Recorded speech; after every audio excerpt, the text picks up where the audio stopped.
गीता के अनुसार यदि सब कुछ भगवान कृष्ण के लिए होता है, चाहे वो अच्छा हो या बुरा, सब कुछ भगवान कृष्ण ही है, तो हमें कर्म करने की आवश्यकता क्यों है और हम क्यों जन्म लेते हैं? यह एक बहुत ही गहरा प्रश्न है और भगवद गीता में इसका उत्तर कई स्तरों पर दिया गया है। इसे सरल शब्दों में समझने की कोशिश करते हैं। यदि सब कुछ श्री कृष्ण की इच्छा से होता है तो कर्म क्यों? लीला और कर्तव्य।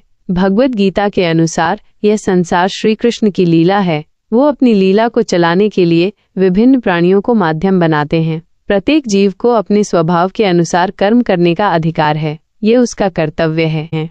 गीता में भगवान कृष्ण अर्जुन को समझाते हैं कि यद्यपि परम सत्य ये है कि सब कुछ उन्हीं से आता है और उन्हीं में विलीन हो जाता है, फिर भी हमें कर्म करना चाहिए। कर्म का अर्थ केवल कार्य करना नहीं है, बल्कि कर्तव्य का पालन करना है। मुख्य बिंदु हैं निष्काम कर्म। कृष्ण हमें निष्काम कर्म करने के लिए कहते हैं, जिसका अर्थ है फल की इच्छा के बिना कर्म करना। हमें अपने कर्तव्यों को पूरी ईमानदारी और समर्पण के साथ निभाना चाहिए, लेकिन परिणाम की चिंता नहीं करनी चाहिए। प्रकृति के गुण। हम सभी प्रकृति के 3 गुणों सत्व, रजस, तमस से बंधे हुए हैं। ये गुण हमें कर्म करने के लिए प्रेरित करते हैं। जब तक हम इन गुणों से मुक्त नहीं हो जाते, तब तक हमें कर्म करना होगा। धर्म का पालन। प्रत्येक व्यक्ति का अपना धर्म, कर्तव्य होता है। हमें अपने धर्म का पालन करना चाहिए, चाहे वो कितना भी कठिन क्यों न हो। ज्ञान और भक्ति। कर्म के साथ साथ हमें ज्ञान और भक्ति का भी अभ्यास करना चाहिए। ज्ञान हमें सत्य को समझने में मदद करता है और भक्ति हमें भगवान से जोड़ती है। जन्म का कारण। जन्म और पुनर्जन्म कर्म के चक्र का हिस्सा हैं। हम अपने पिछले कर्मों के फल भोगने के लिए जन्म लेते हैं। जब हम निष्काम कर्म करते हैं और भगवान की शरण में जाते हैं, तो हम इस चक्र से मुक्त हो सकते हैं। उदाहरण, कल्पना कीजिए कि आप एक डॉक्टर हैं। आपका धर्म रोगियों का इलाज करना है। आपको अपना काम पूरी ईमानदारी और समर्पण के साथ करना चाहिए, भले ही आपको सफलता मिले या न मिले। यदि आप केवल धन या प्रसिद्धि के लिए काम करते हैं, तो आप फल की इच्छा से बंधे हुए हैं। लेकिन यदि आप केवल रोगियों की सेवा करने के लिए काम करते हैं, तो आप निष्काम कर्म कर रहे हैं।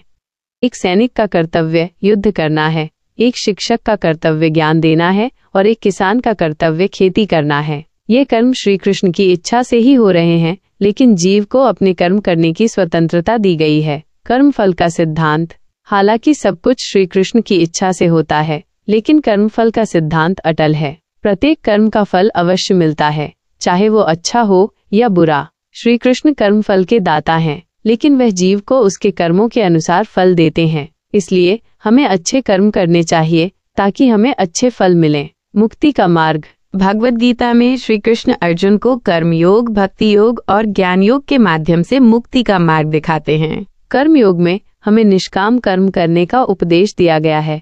भक्ति योग में हमें श्री कृष्ण के प्रति प्रेम और समर्पण का भाव रखना चाहिए। ज्ञान योग में हमें आत्मा और परमात्मा के ज्ञान को प्राप्त करना चाहिए। इन योगों के माध्यम से जीव अपने कर्म बंधन से मुक्त होकर मोक्ष को प्राप्त कर सकता है। हमारा जन्म क्यों होता है?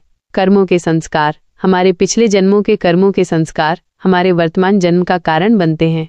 हमारे कर्मों के अनुसार हमें सुख दुख, जन्म मृत्यु आदि का अनुभव होता है। जब तक हमारे सारे कर्म बंधन समाप्त नहीं हो जाते, तब तक हमें जन्म और मृत्यु के चक्र में घूमना पड़ता है। ईश्वर की इच्छा। यह भी सत्य है कि यह सब ईश्वर की इच्छा से ही होता है। ईश्वर चाहते हैं कि जीव अपने कर्मों के माध्यम से ज्ञान प्राप्त करे और मुक्ति को प्राप्त करे। उदाहरण, एक अभिनेता एक नाटक में विभिन्न भूमिकाएं निभाता है। वो नाटक के लेखक की इच्छा के अनुसार काम करता है, लेकिन वो अपनी भूमिका को अपने तरीके से निभाता है। इसी प्रकार हम श्री कृष्ण की लीला में विभिन्न भूमिकाएं निभाते हैं। हम उनके द्वारा निर्धारित नियमों के अनुसार काम करते हैं, लेकिन हम अपने कर्मों को अपने तरीके से करते हैं।